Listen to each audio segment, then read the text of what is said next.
you very much. I'm thrilled to kick off the Wounded Warrior Project Soldier Ride and to be the presence of, really, to be with you folks is such an honor.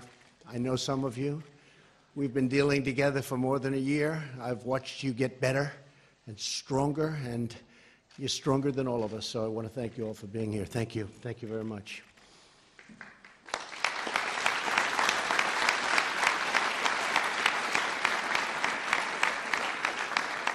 So on stage with me are wounded warriors from the Air Force, the Army, the Navy, and the Marine Corps.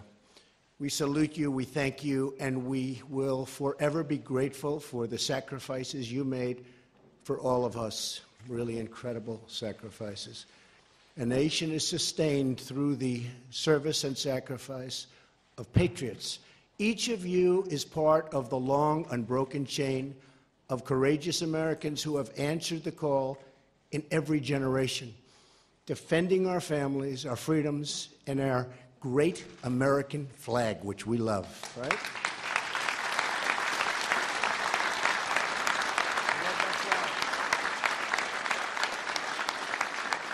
You are the backbone of our liberty. You are the protectors of our community, and you are the proud, beating heart of our magnificent nation. I want to welcome the many members of Congress who are with us and joined us today to cheer on these incredible, brave warriors and give special recognition to members of my cabinet who are with us. Secretary Zinke, where's Ryan? Ryan, stand up. Sit down. Thank you, Ryan. Secretary DeVos, Betsy, thank you. And Acting Secretary Robert Wilkie, who is doing a great job over at the VA, I can tell you that. Thank you. And a great friend of mine and a woman who I'm getting reports from everybody who's doing well, who's doing, I always ask, who's doing the best? And always right near the top or at the top is Linda McMahon. Thank you, Linda. Great job you're doing.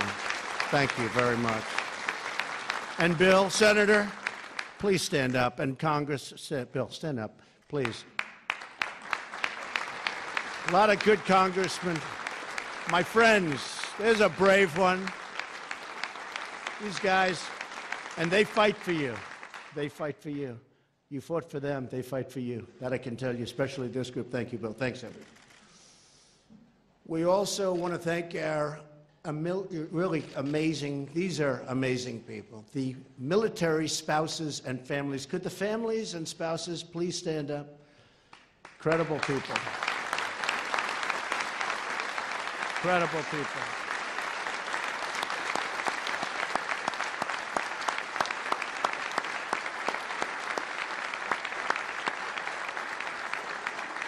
Their love and dedication and support is really the foundation of our military might. We give them a lot of credit, right? So I especially want to thank Mike Lennington and everyone at the Wounded Warrior Project. Thank you, Mike, and Mike has done an incredible job. Mike spent 35 years leading soldiers as an infantry soldier, reaching the rank of Lieutenant General.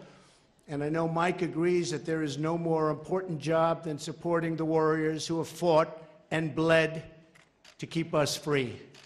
So I want to thank you very much. We all want to thank you.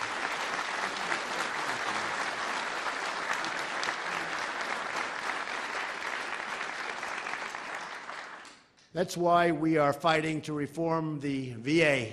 And that is why we signed VA accountability legislation into law. I want to thank you folks because they've been trying to get that through for over 30 years. Accountability. We want accountability. They don't treat our vets good. We want them out, and that's what we can do now. We couldn't do it before. That was a tough one to get through, but we got it through. And now we're going for choice, and we're going to get choice, and that's another one that I've wanted right from the beginning, and we'll get that done too. So I'm so happy with accountability. It's been working on so long. We have people that were terrible working there, and they're gone. And before, we couldn't do anything about them. But we're very happy, and we're going to have the finest choice program that you've ever seen. In fact, we turned down one program because we truly didn't think it was good enough. Is that right? We could have gotten it passed, and I said, nope, not good enough. We're going to go for the real deal. So we're going to have choice. There's no more waiting on lines for 12 weeks, and you can't get the doctors, you can't get what you need. So we're going to have choice. It's going to be a really good one, and these folks are going to be responsible for it. So I want to thank you all.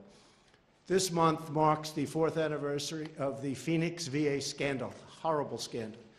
And we must make sure that this kind of tragedy never, ever happens again. We must always protect those who protect us. The heroes in this room today come from every background and every single walk of life. But they are united by the sacred bonds of duty and loyalty that hold us together as one nation under God. Your devotion, your endurance, and your unbreakable will are all a great inspiration to every single American. Each of you has endured life-changing injuries. Each of you has conquered adversity with resolve, never giving in, never giving up, and never, ever backing down. Have you ever given in, anybody here? I don't think so. Huh? This is not a stage of those that gave in. Is that right? Would you say? Do we have any giver-inners? I don't think so.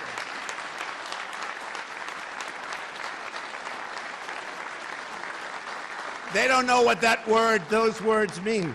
They don't know. They are winners. As the nation and all nations watch you ride today, they will see the fighting warrior spirit that thrives in your souls.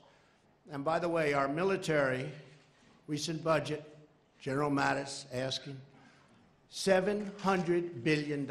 Never happened before. And next year, we don't even talk about it, already approved, $716 billion. So that's really something. That's what we had to get. That was number one on our list, even though we had to approve a couple of things that we weren't so happy with because of some folks that are not friendly to our military. $700 billion and $716 million and $6 million for opioid. We're going to fight that opioid situation harder than anyone's fought it before. We've already begun. But $6 billion for opioid and stopping that scourge, and also for working with those that have unfortunately met with the opioids in a very bad fashion. So we're going to spend a lot of time, a lot of effort, and now we have the money. So thank you all, fellas. That's great.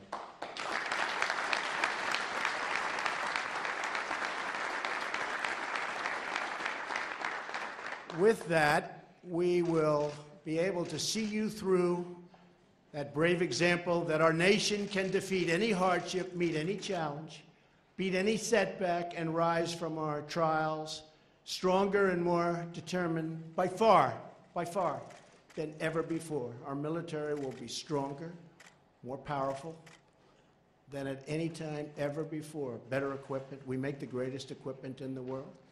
It also means jobs. By the way, far secondarily, jobs.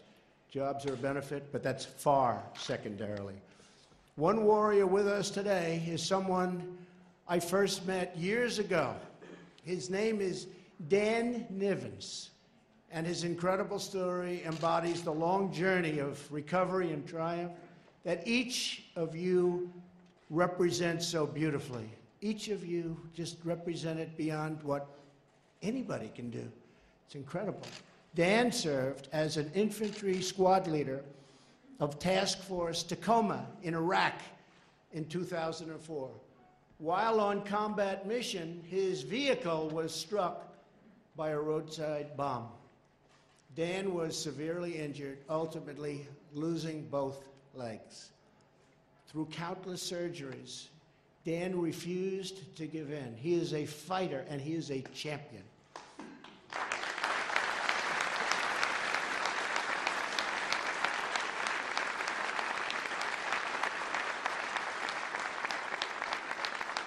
And the Wounded Warrior Project was there to help Dan along his difficult journey where he's had such tremendous success.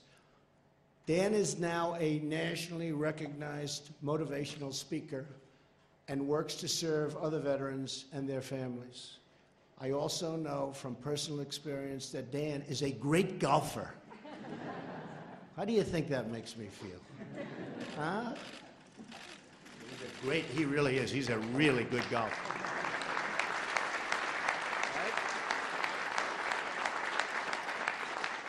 So, Dan, I want to thank you for everything. You're really an inspiration, everything you've done and will continue to do for our beloved nation. We love this nation. We're in your debt, and we are in the eternal debt of every single person on this stage. The Wounded Warriors, these are our most incredible people, our most incredible people. As you set out on your soldier ride, all of America will be cheering you on and watching. And all of America will be celebrating your strength and your tenacity and your unwavering love of your country. My pledge to you, our noble warriors, is that my administration will support you and your loved ones and your amazing families every single day, now and always. Never going to forget. That is our sacred commitment. As Dan comes to the podium, I want to again thank you all for honoring us with your presence today. Thank you all, and thank you all for the help, everybody. It's tremendous help. This group in particular has been of great help. May God bless you. May God bless our wounded warriors. May God bless our military. And may God bless America. Thank you very much. Thank you.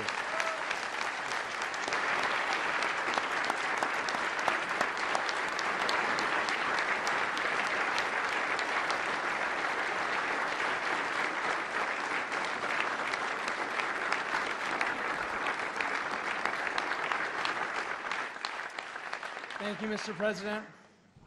You know, I actually remember the first time meeting you, Mr. President. It happened to be at one of your golf properties, and you were hosting a charitable fundraising tournament for Wounded Warrior Project, and I remember coming up to the par 3, and you were stationed there greeting all your guests and saying thank you, being a gracious host.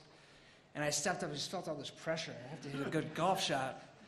And I stepped up to the tee. I hit a beautiful shot, and just remembering the reality of the situation, it nestled maybe 2 feet from the pin, and I was so excited. I just, under all the pressure of you watching, I just nailed it. Then everybody else went, and then it was your turn, and you hit your golf shot, and it landed on the green well away from mine. No. Wait, it gets better, but then the ball released and started rolling right past mine and almost in the hole.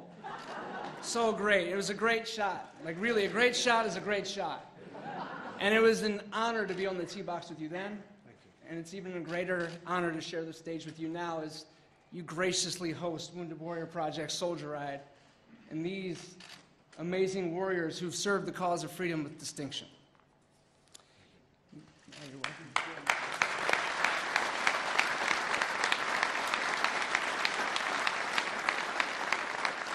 And it's truly a privilege for me to be here to celebrate 15 years of Wounded Warrior Project, an organization that has done so much for me and countless other warriors and families through the life-saving programs and services that they provide every single day.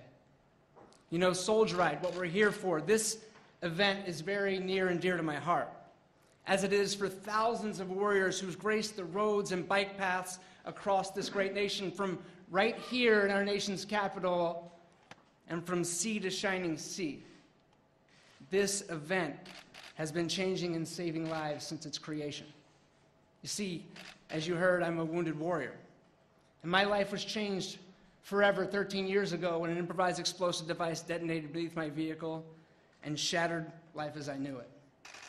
As a result of the blast, I lost my good friend, Sergeant First Class Mike Adelini. I ultimately lost both legs below the knee, and I live with the effects of a traumatic brain injury. And if it weren't for the quick action of my brothers on the battlefield and my brothers and sisters in the military medical community, I would not be standing here today. I'm so very grateful for all the love, support, and help I received in my transition from the battlefield back to civilian life. And I'm certainly grateful for how Wounded Warrior Project intervened and showed up for me. From my first day at Walter Reed to how they show up for me right now. These are the ones that helped me learn that disability didn't define me, but that I get to define what the rest of my life was going to be like. And they helped me learn that anything is possible when I put in the work. And I vividly remember my first soldier ride in 2006, and I was a recent amputee, and I was wrestling with the visible and invisible wounds of war, and I thought that I couldn't. And then, through their motivation, I put in the work.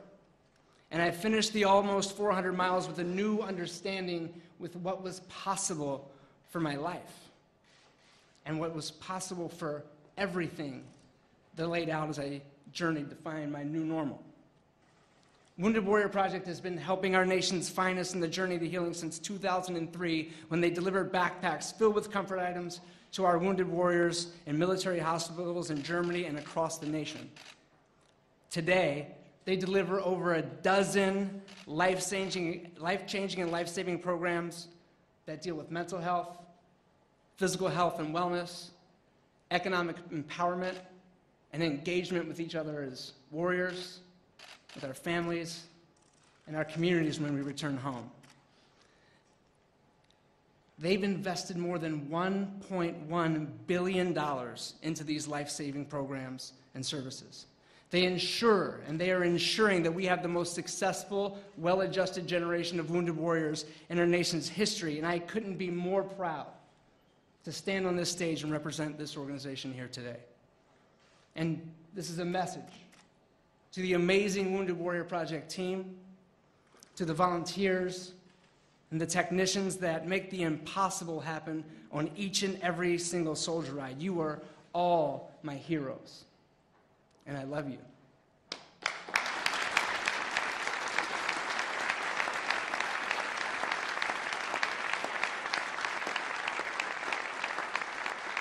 And to the warriors here today, thank you for everything you've done, and for who you are and everything you continue to do and how you continue to serve and be an example of the very best our nation has to offer. Mr. President, it's been an absolute honor to be here with you today. And on behalf of myself, the warriors and our families, and Wounded Warrior Project, thank you for hosting us so graciously and for continuing to champion the men and women that have proudly defended this great nation. Thank you, Dan. Thank you.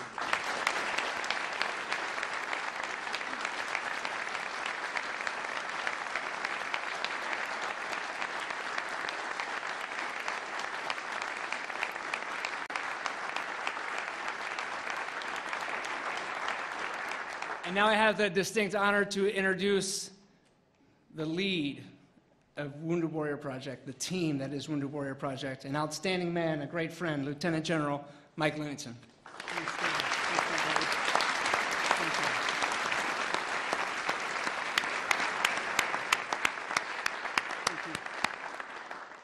Thank you, Dan. Dan is what really is the epitome of success in our warrior population. His service, his sacrifice, his inspiration, and most importantly, his commitment to his fellow warriors. Brothers and sisters in arms that earned our great thanks and deserve our very best efforts to assist in their continued recovery and rehabilitation. Mr. President, thank you. On behalf of our wounded warriors and their families and their caregivers, our Wounded Warrior Project team, and all our amazing partners, thank you for graciously hosting us as we celebrate and honor these brave Americans and the families and caregivers that love and support them. These men and women are truly exceptional, strong, capable, and successful. As the President said, their strength and resilience in the face of insurmountable odds is an inspiration to all Americans and a reminder, a stark reminder of our responsibilities to assist in their journeys of recovery. And that's exactly why we're here at the White House today. What a great honor it is to do what we do, to provide support, healing, and hope to our wounded warriors who have made our very freedoms we enjoy as Americans a reality. Mr. President, thank you for your leadership and taking the time to honor and empower our nation's finest, and the work you have done and will continue to do on behalf of our military and our veterans community. Thank you, Mr. President.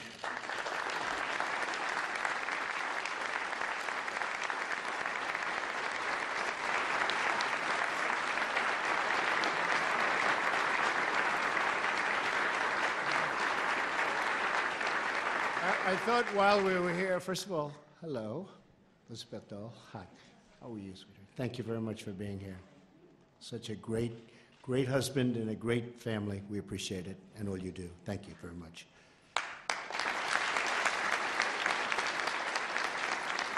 And I thought I could just bring up to the stage for a second our great representatives who have Bill, everybody. Brian, if you could just come up for a second. I think you certainly deserve to be up on the stage. You've really worked so hard to get all of this done, and we appreciate it. Come on.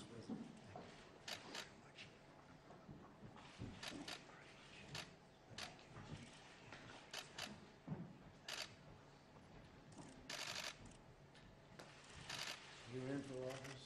Nobody's going to beat him. Right? Nobody. How about saying a word on behalf of? I have the privilege to speak on behalf of Congress.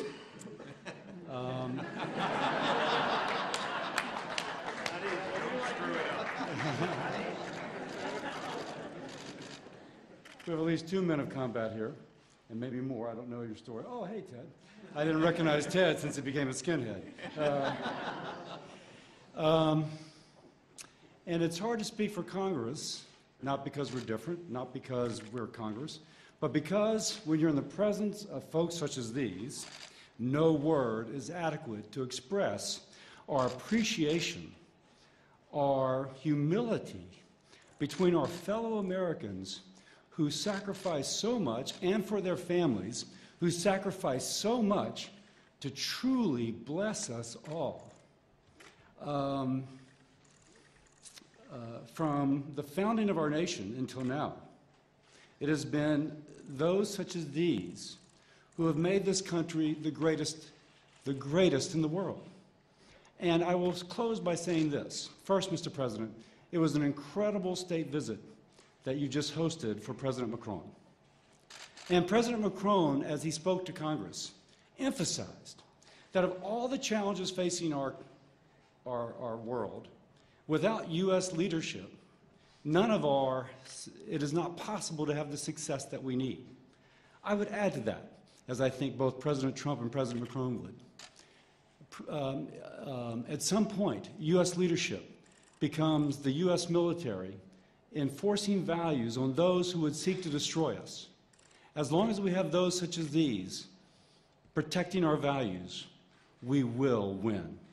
And more importantly, so will the cause of freedom, the cause of equality, the cause of the average man and woman being able to achieve his or her dreams.